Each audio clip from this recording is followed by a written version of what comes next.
Are you a green eater? Do you like collard greens, turnip greens, mustard greens, kale, spinach? I like all of it. So we're gonna make some collard greens tonight. All right, I got it open. These have been washed 3 times. They're triple washed. And I can trust this brand because they're really good about stuff like that.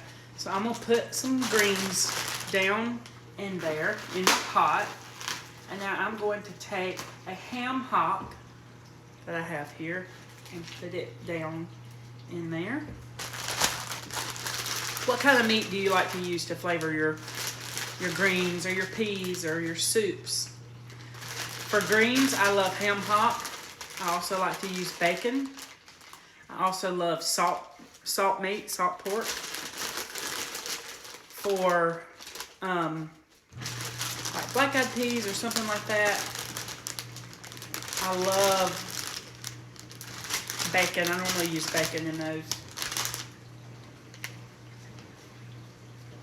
I love to take a ham bone if we eat a ham at Christmas or Thanksgiving and save it and use it to season my greens or peas or soup or anything.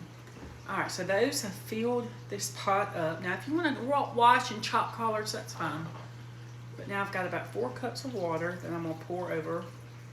I'm gonna start with that much anyway.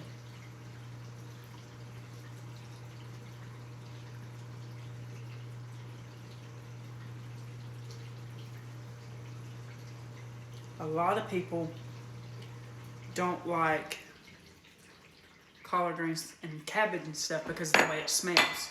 Well, here's your little trick. While you're cooking your collards, get you a little cup of vinegar and put it beside wherever you're cooking, and it'll absorb the smell. You won't be able to smell it. Okay, so I'm gonna start these and get them up to a pretty high boil.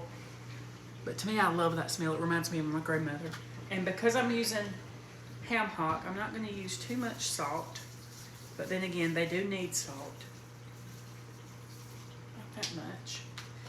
And I'm just gonna keep these covered. This is gonna take about 2 hours to be completely done. I like them cooked to death. I don't like my collards to crunch when I eat them.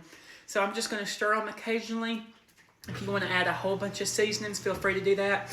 But I don't like doing that. I like to taste the greens, not a whole bunch of seasonings. Okay, y'all, here is the finished collard greens.